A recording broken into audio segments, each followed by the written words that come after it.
With me today is Tom Dillon, currently Shepherd Emeritus of the Lambs Club, and he joined the Lambs Tom joined in 1949. He was Shepherd for quite some time. He knows a lot of the good stories of the old days. He knew a lot of the older members, the stars of the past, and he's going to share some of his recollections of the Lambs with us today. Tom, you joined the Lambs in 1949. Who were some of the members there? Who were you impressed by there when you first joined the Lambs? I was tremendously impressed immediately by the shepherd, Bert Lytell, and his boy was Walter Grisey, and Jack Whiting was very active in the club then. But Bert, he was the one that was instrumental in starting this junior Lambs, so-called. In those days, when we were offered the opportunity of becoming a Lamb, we jumped at. Most of us had to go take loans, and it was a $50 annual fee that Bert instituted. And so we immediately joined, and I will say that the reason for it was that the history repeats itself. At that time, they were practically devoid of young membership. That's why Bert, in panic, really thought we should have a young membership. So as a result, in '49, I think the first round of membership was 25 people, and then we kept increasing it until I guess 51 or 52 we had over 200 junior Lambs, and they kept extending the junior membership fee of $50. So that was my first impression, and of course if I'd only realized at that time what an important era we were in, we should have taped all these things. In those days you never thought of taping it.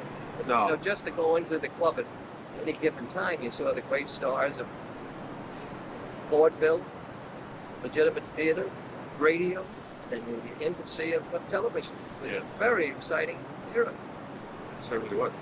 Tell us some more, about some of the people in those, of those days. I know Walter Grisey had a Walter Grisey, shortly after that was '49. Shortly after that, and this was the very early days of television, he became the star of a thing called Treasury Men in Action. Oh yeah. Which ran for how many years? Quite a few years. And he was wonderful. Now in the grill in the old club, of course, for those of you, the old club is the clubhouse is still there on West 44th Street, designed by Stanford White, and in the grill room there, which was all dark wood and red leather and was beautiful, but in the center of the room there was a large round table, the shepherd's table, which generally had the silver punch bowl. That's right in the center of the table. Right in the center of the table. Now, who could sit there other than the shepherd? It was originally designed, you had to be a shepherd or a past shepherd to sit at the table. Later on, and years later, they relaxed that rule. I wouldn't go near the table for years, even though I became active on the board and what have you, until one day Conrad Nagel asked me to sit at the table. I said, no, Con, I don't want to. He said, I'm ordering you to sit at the table. That was the first and only time I ever sat at the shepherd's table. Yeah, I remember the first time I was invited to sit at the shepherd's table. It was, as they say today, it was awesome. Yeah, awesome. It was. Yeah. You just didn't sit there. There was a great deal of respect among all the members for the older members, the established actors, and yet within the club, within the clubhouse, within the house, as we say, they were treat you just like anybody else. There was no big star atmosphere that prevailed in there at all. Right. As I recall, nobody talked business. You didn't solicit anyone for a job, even though there were producers and directors and writers. You weren't allowed to. And that was just against the... and you had to be invited by a shepherd or an officer of the club to sit there, as I said. Yeah.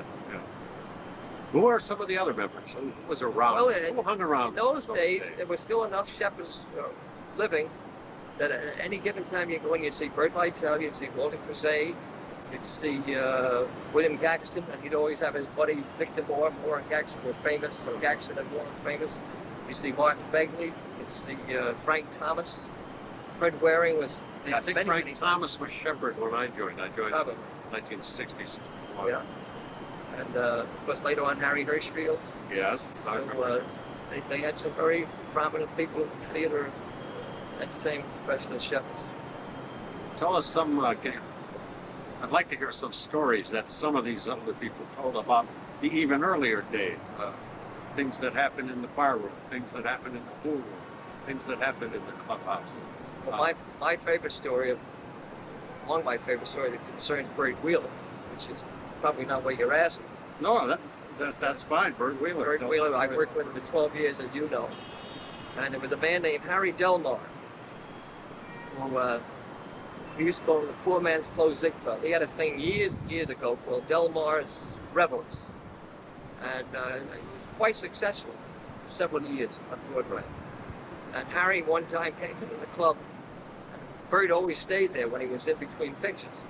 And Bert came down the lobby and he saw Harry and he said, "Gee, you look terrible, what's the matter?" And Harry said, "I'm a little short of change today." He said, "We're in the middle of production." And he said, I don't have any dough. So Bert said, "What do you want?" He said, "I need $500. So Bert reached in his pocket, gave him $500 bills and walked away. So about 3 or 4 days later, Bert came down and Harry's waiting. He said, "I'm waiting to see you, Bert." Bert came home and said, "What do you want?" He said, "I want to give you back the $500. Bert started to cry, real tears. Harry said, "What did I do?" He said, "You're the first one that ever paid me back." So you have to know Bert Wheeler to understand that. Bert would give away his shirt, literally did through the years. So that's my favorite story about Bert Wheeler. I understand John Barrymore often hung out in the bar in the old days, and he was always, because that's before my time. But yes, I understand that. But you heard about it. I tell some of the stories that you heard. Well, the story that's attributed to him was not really done by Barrymore. They tell me Barrymore used to be at the bar all the time. And in those days, they had the glasses piled up in like a wedge. And now I can't think of the man that the true actor that is concerned, but they gave it was more logical. They gave credit to Barrymore. Right. Yeah, and Barrymore came in and he was drunk.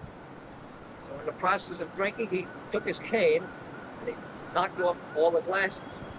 So he was suspended. He was suspended for something like 6 months. And the day he came back, when his suspension was lifted, he's standing at the bar. And one of them said, "Geez, John, I haven't seen you around here in a long while. Where you been?" He said, "I was suspended for 6 months." He said, "For doing what?" He said, "For doing this." He knocked them all down again and walked out of the club. Now that's, but I can't think of the name of the true actor. I can't either. I know it was a different actor. Different actor. But it sounds good to use Barrymore's name. Sounds better to you. That's right. That's right. Pat O'Brien. Pat O'Brien, he was suspended for when we decided to bring ladies to the club. And he raised the devil. Used unusual language from Pat, and he was suspended. And at the time, he was appearing across the street in a television special. I guess it was the Hudson Theater. And every day he'd go out and we'd see Pat looking very dejected. Everybody loved Pat O'Brien. So finally they got together and we had a meeting, an emergency meeting, and said, "You know, he's suffered enough in the last couple of days. Let's lift the suspension." So they did, and they called Pat across the street and said, "Hey, you go back in the club." So he came back in the club and he crawled all the way into the bar. On his hands and knees. On his hands and knees, yeah. I'd like to have seen some of those. I've got a lot of favorite stories, but I go on and on and on. Well, you know? Go on and on and on. That's what this is all about. One of my, because you all know this story, I was doing a summer tour with Ann Coria. The summer tour extended into off-Broadway. We're at the Hudson Theater. They asked me to sing the national anthem at the old Americana. Yeah, the hotel. And we were in the so-called VIP room before. And all I was going to do was the national anthem, then go back to work. So a priest came in, turned out to be a Monsignor. So we met him in the VIP, and I said, "I haven't seen you around, Monsignor." He said, "Well, I'm the new pastor of St. Malachy's." So I said, "Nice to meet you," and kind of separated. And then he came over to me, he said, "I hear you're in a show. What show are you in?" I said, "I don't want to tell you." I said, "You might upset you." And he said, "No, what show are you in?" I said, "I'm not going to tell you." So he came back and he said, "Hey, I hear you're with Ann Coria." I said, "That's right." He said, "Can you get me a couple of ducats?" So the next day I said, "I want to meet you for lunch." Brought him down to the Lambs, and he joined that very day. And he became one of the institute. Everybody loved Monsignor. Everybody loved Monsignor. And that leads to another story. We used to have these functions with, the Lamb Base and Seidel nights, which would go on at 2 or 3 o'clock in the morning. And Alice and I developed the habit of taking him back to the rectory at that hour. So one night, he said, you and I, let's go home. He said, Tom Dunn, who was then a newscaster for WOR, Yeah, a very prominent newscaster, he said, Tom's going to drive me home. So we left, and the next day I get a call early in the morning. Did you hear what happened to Monsignor? I said, no. He said, well, after you left, he went out the cloak room, and his coat was gone. Somebody had worn the cloak by mistake. So Tom said, listen, we'll hang around a while, and then I'll take you over to my favorite bar. Monsignor didn't drink, incidentally. A place called Guff's on 43rd Street. So they went over, and he said, somebody will come up, show up with a club, with the coat. We'll leave word at the club. We'll bring it over. Send the coat over to Guff's. So they waited there till about 4 o'clock in the morning, no coat. So Monsignor said, hey, you better go home. He said, I'll hang around. I'll go back to the club. Tom said, well, come on home with me. He lived up in Lincoln Center. And so he get to the point, he takes Monsignor home. They tiptoe into the apartment. Tom's wife was sound asleep in the bedroom, and Tom said, I'll put you up in the sofa here in the living room. He said, I'll go and get a blanket. So he tiptoes into the bedroom. His wife wakes up. She said, what's the matter? What's the matter? He says, you'll never guess who I have in the living room. And she says, oh, Tom, Jesus Christ. He said, no, but you're very close. So the next day, everybody in the country knew about that story because the Monsignor told it on himself. Yeah. So that's one of the incidental stories. That Monsignor O'Brien. That's Monsignor O'Brien. It was one of the characters of all time. Yes, I remember him well. Yeah. Wonderful man. And to show the ecumenical side of the club, which was something we should be very proud of. We've never asked anybody his faith or his ethnic background or anything. And it was brought to a very strong point on a St. Patrick's evening. We were having a party honoring Bob Strauss, who was the animal in Stalag 17. Yeah. He was Jewish, incidentally. We were honoring him on St. Patrick's Day. And I was doing a concert at St. Patrick's on down the island, so I didn't get there till after 11 o'clock. There's 300 people on the second floor. And I get there, and nobody knows about this except the people downstairs. One of the men who lived in the club, an old-time vaudevillian named Jimmy Clark, had died, dropped dead. We're all in tux, all ready to go to the party, and he dropped dead. And they have him in the hidden on the main floor. And it was, I called everybody. I knew a lot of people in the police department. I said, please, you've got to help us. We're in a terrible jam. Nobody could do anything. They said, you have to leave him there until he's taken to the morgue. So it was an awful situation, but we managed to get away with it. So the next day, he went to the morgue that night. The next day, Charlie Reynolds called me from the morgue. And he said, I'm down here. And he said, we don't know what to do with Jimmy. But he said, I understand the Actors Fund will bury him if you call them. Because I was on the board of the Actors Fund at the time. So I called him, and Warren Munsell, who was the executive director, made arrangements, and we get Jimmy in a Waterbury Cook, I think it was. Yeah. Wherever. And then I get thinking, gee, we have to give him some kind of a service. So I said, Jimmy was always with Monsignor, but anyway, I went to these ads. I asked Alan Hale, who's worked for us for years. I asked Catherine, Peggy, all of whom knew Jimmy well. And I said, have you any idea what religion he was? And they said, I think he was a Catholic. 3 of them said, I think he was a Catholic. So then I called some of his buddies, always with Austin Mack. Oh yeah, who was the pianist for Joey Lewis. I called Austin. I said, listen, you're always at the bar with Jimmy. I said, what religion was this? She said, I think he was a Catholic. So I said, this is ridiculous. So I finally called Monsignor O'Brien at the rectory in St. Malachis. And I said, Monsignor, do you know about Jimmy? And I said, you were always at the bar with me. He said, yeah, he was always telling me that someday he hoped I'd bury him, but not to Russian. So I said, well then, what do you think he was? Was he a Catholic? He said, oh, I think he was a Catholic. I said, everybody thinks he was a Catholic. I got to find out what he was. He said, what do you want? I said, I want to bury him properly. He said, I'll bury him. I said, just on the strength of his saying he hoped you'd bury him? So he said, sure. He said, I'll call. He used to call, I shouldn't say this, he used to call the Archbishop Cookie. That was Terence Cardinal Cook. Cookie. So he said, I'll bury him. So we had the most beautiful mass. Jimmy Clark and the Monsignor not only did formally the mass, but he came down and spoke informally about his friendship with Jimmy. So I thought that was the height of ecumenism. that's had that Absolutely. wonderful story. Yeah. Great story. Yeah. So what else? Well, whatever we could think of.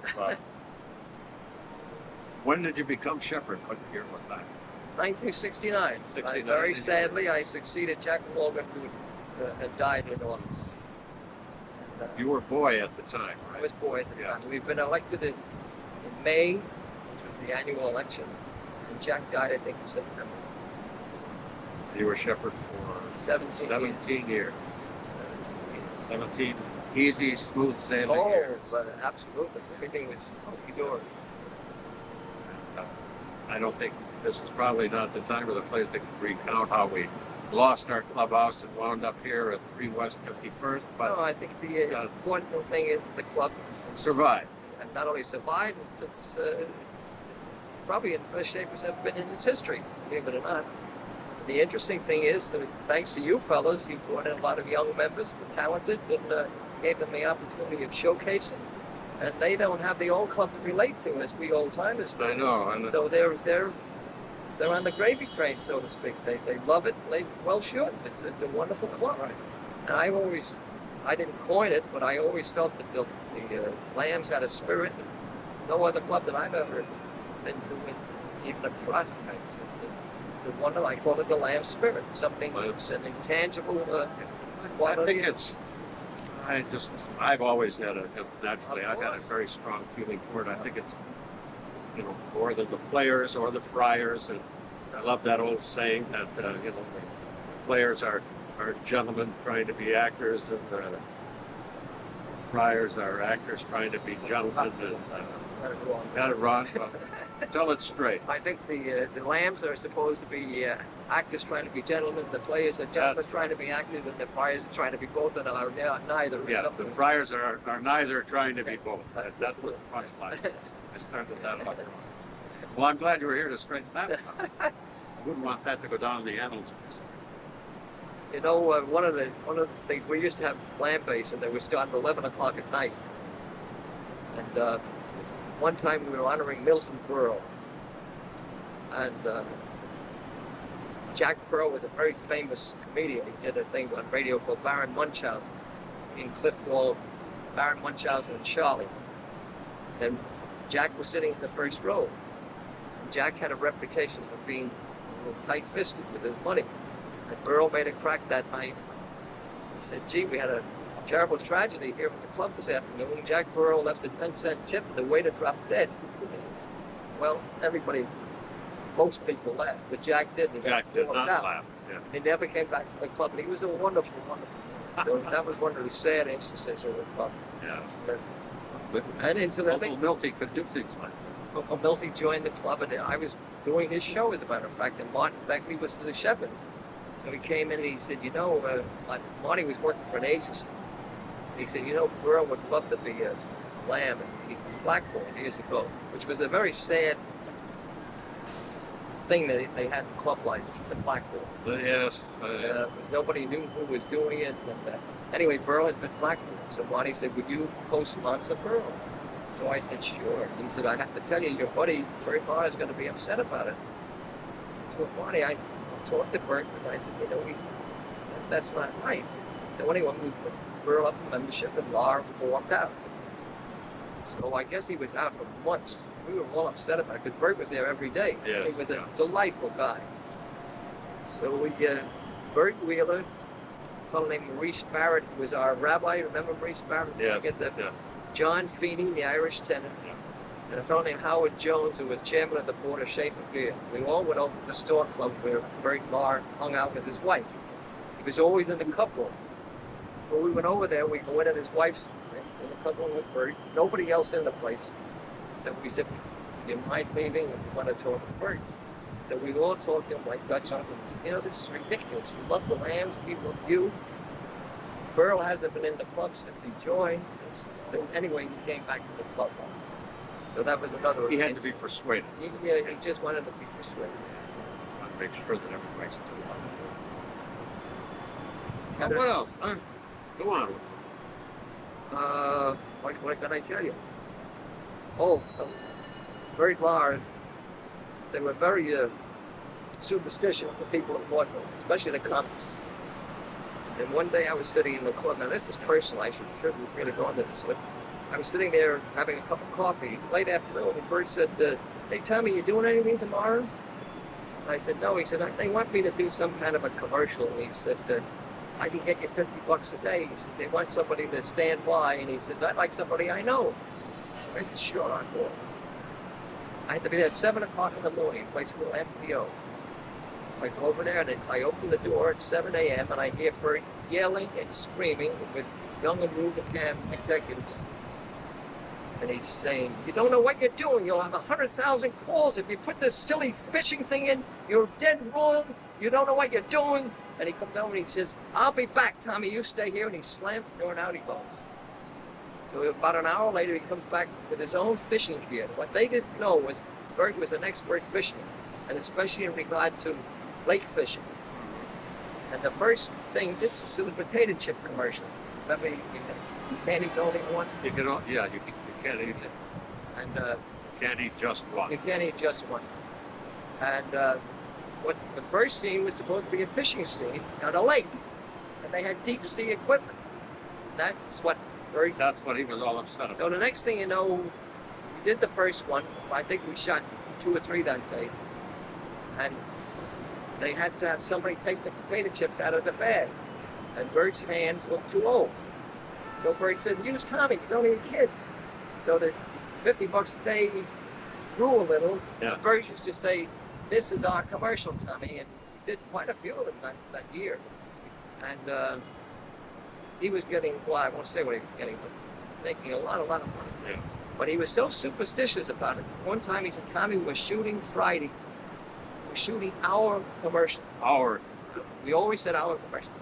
I said, "Gee, Bert, I'm sorry." I remember it vividly. I said, "I'm doing a St. Patrick's concert in Wilkes-Barre, Pennsylvania." I said, "I can't possibly change."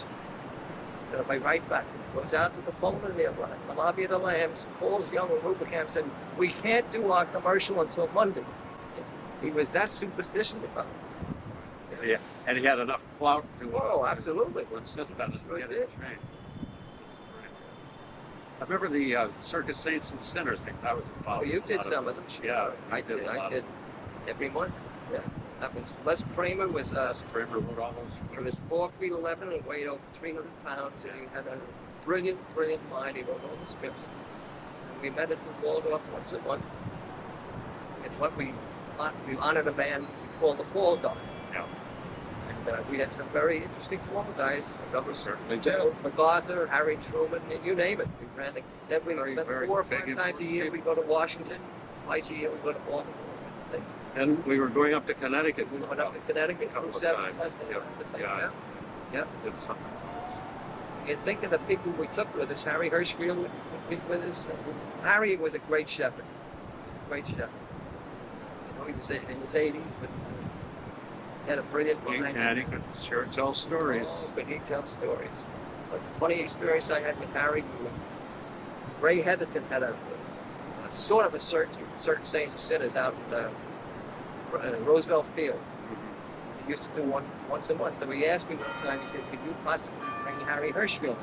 I said, "Sure." So I picked Harry up. He lived at the Park Mandel on 57th. Picked him up about 10 o'clock in the morning. And we're just taking off, and he said, "Who's this baseball star we're honoring today?" I said, "No, we're honoring a politician." He said, "No, they told me it was a reason. I got my whole thing." I said, "Harry, it's a fellow named John Klein who's running for county administrator in Nassau County." I didn't know that, so he takes out an envelope. About an hour trip, and he's writing all the way out there. He changed his whole act. He did 45 minutes of stand-up regarding John Klein, who we never met. That was the kind of a mind he had. Right. It's brilliant. Well, I did one at the Waldorf, and for some reason, somebody couldn't do it or anything, and they said Mel Allen was the fall guy. Yeah. We want you to deliver not the lamb base, whatever they called it there, anyway, the little homily about the fall guy, where you kind of said a lot of factual things with a few slams. And I had to go look him up, and I didn't have anybody to tell me much about him. I looked him up in the encyclopedia and whatever reference books I could find, and to make up some kind of funny things about his. Felt like Tex O'Rourke had done that for years, and I guess Tex had died. And, something happened, yeah. you know. Yeah. Anyway. People didn't realize the amount of work was necessary to do those. Well, I did. I found out. Oh, I know. How difficult it is to do those. I know. That was an interesting thing. You mentioned Mel Allen. In those days, the good old days of the Lambs, we had quite a contingent of sports celebrities. We had Red Barber. Yes. We had Vinnie Scully, who joined us as really a kid. He was right out of Fordham when he started with the Brooklyn Dodgers. We had Mel, and Happy Felt had a thing called the Knot Hole Gang. Yeah, Happy. They did it at the old Ebbets Field. So Happy would always bring the. Walter Olson was then manager of the club, and he'd bring Walter in, he'd bring George Campanella, Jackie Robinson. Every day he'd come in when they weren't, the night game, they'd be there in the afternoon shooting pool.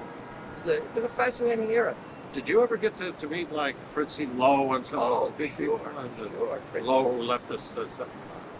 Fritzy, nice. He met Alan J. Lerner in the club.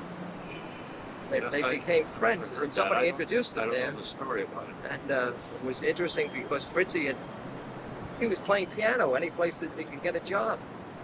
And he met Lowe, and they started to work together. You know the story. The rest is, as they say, history. And you know what he's done for the foundation. He sure has. Through the years, they've given us, 1% of his royalties or 2% of his royalties for Brigadoon. Yeah, I don't know whether it's 1 or 2, but I know the checks keep coming in from all over the world as they're collected, and the foundation gets big checks. Fritzy, I don't know whether you knew Fritzy, but he was No, I never did have that. For a guy that was so brilliant, but he was naive in so many ways. And we used to have these, called the blow jinks at that time, usually late at night at the theater.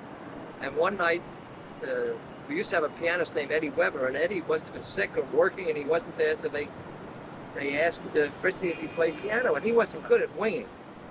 So anyway, Pat Harrington, Sr., was there, gets up.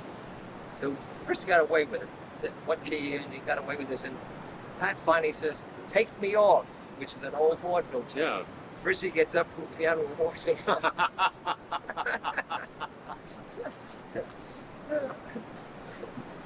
One of my favorite stories, people don't know these people, but Conrad Nagel was a great, great actor. And I used to love to come in the club around 4 o'clock in the afternoon. He would usually come in, and we'd sit around the round table, have coffee, and there was a fellow named Ricardo Cortez, who was a very famous leading man. And he and Conrad had worked at MGM, and both had been leading men for Garbo. Wow. They used to sit around and tell these glorious stories about working with Garbo. Working with Garbo. And Conrad had this magnificent speaking voice. Just and anyway, he loved Bert Wheeler. And Connie in later years developed an asthma condition. And at that time, Bert wasn't well, and we had him up at a place called Will Rogers up in Saranac Lake. Saranac Lake, yeah. It was primarily built for TV things.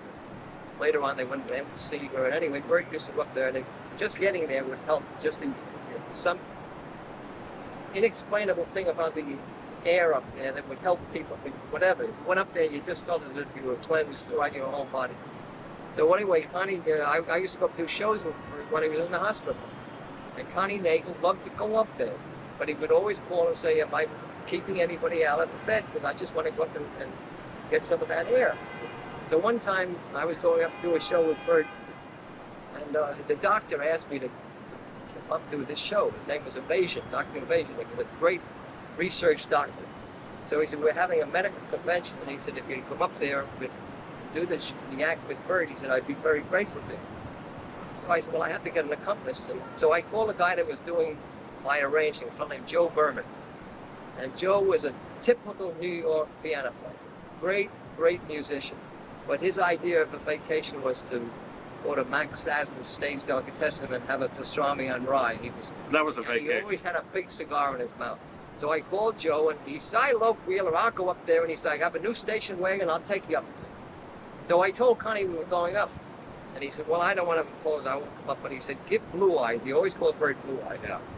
He said, give him my best. And he said, when you go up there, go to a bakery. And he told me where this little bakery was. And he said, get rolls. Tell him that I sent you. Get rolls to feed the ducks. So I said, what ducks? Well, right opposite the bakery, there's a little stream. And he said, you feed the ducks. Get the rolls and feed them. So anyway, we went there. We were doing a show like at 8 o'clock in the morning. Merman's there. I said, you got to go over to this bakery with me. Merman's got the cigar, little bird. So I go over to this bakery and I said, excuse me for imposing, but I said, I'd like to buy some rolls. Conrad Nagel told me you have special rolls to feed the ducks. He said, oh, you don't have to buy them. And he went in and gave me a huge bag of rolls. So we go across and he said, the stream is right over there. So Bert and Joe are standing there. Not a sign of a duck. The stream, the water's coming down, not a sign of a duck. Bert says, stand by. He says, quack, quack, quack. I never saw so many ducks in my life. Tearing down. And all I could think of was distinguished Conrad Nagel standing there going quack, quack, quack with Wheeler. And Merman, I thought he was going to swallow the cigar. He never saw a duck in his whole life. So that's one of my memorable memories of Bert Wheeler. Nagel was chairman of the admissions committee for a long time. Scared the hell out of me. Out of everybody. Everybody, you know. Why do you want to become a lab? That was the question. You know, the funniest one, you were probably on the board of admissions. Toots Shaw, the famous restaurateur, was up for membership. And he was downstairs. He always called you a crumb bun. If you were called a crumb bun, you were in. Yeah. So he saw me and said, "You crumb bun, I'm going to be a lamb." And he's making a big noise downstairs until he's called up to the admission. You were on, I think you were on the board. No, I wasn't on the board then. No? Yeah. No. Well, we had this very distinguished board of admissions. And Toots is in there, and all of a sudden he quieted down. And he was making a noise when he first went in, but then he got quiet. Finally, Conrad they ask you certain questions. Yeah. Conrad gets to the crucial question. Why do you want to become a lamb with this magnificent voice?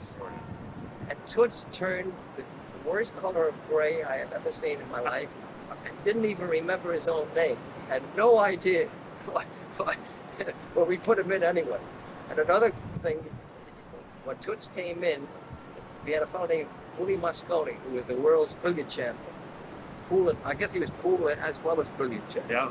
Oh, yeah. And one night we had a pool exhibition honoring Jackie Gleason. And he was going to play Willie Mosconi. Gleason was going to play Willie Mosconi. Now, Gleason was a good player. I know Gleason. They shot the hucksters at the Lambs. Remember the picture of the hucksters with the Hustler. Hustler. Yeah. Hustler. That's right. I have the wrong picture. Hustler. Anyway, Gleason was there, making a loud noise. Willie Mosconi always dressed. If he didn't have a vest on, it was unusual. Very good-looking little guy with white hair, and very quiet. Gleason's making a big noise, and finally, Willie takes the cue stick, and he ran. I don't know enough about pool or billiards, but he ran 200 and some balls, and Gleason, of course, made an act of it, leading on his cue stick and growling and what have you. And finally, Willie flubbed, one shot. One shot, just so that Gleason would be able to just get a shot. And then he ran 50 or 60 balls. He was really good at it. Yeah. But that was quite a night. Did Gleason know who he was playing when he started? Oh, sure, he knew Willie. But that was the gimmick we had in the club, especially with new members. Yeah. Willie would be in the afternoon, and as I say, this immaculate appearance, and you'd never have any idea. He looked like maybe it was some accountant from a business down the street that happened to be in there. Yeah. They'd always say, he's a new member in there, and he had nobody to play pool. He must go and play with him. So that was the gimmick, They go with the cardiac arrest, A world-class world champion. Yeah. So I'm talking too much. You talk. No. My purpose here is to get you to talk. That's why Well, I've been talking enough. I don't know what any stories that you can dredge up? Well, I think that probably is about enough for this first episode in this soon-to-be video history of anecdotal history of the Lambs Club. I want to thank you for taking time out of your busy day now that you're president of the Actors Fund, Shepherd Emeritus of the Lambs, and I don't know what else you're involved in. I'm good to cats and dogs. Good to cats and dogs? Yes. And you've been a wonderful moderator, Peter Collins. Well, thank you, Tom Dillon. Right. And always good to see you. Florian Agni, may the Lambs flourish. Absolutely.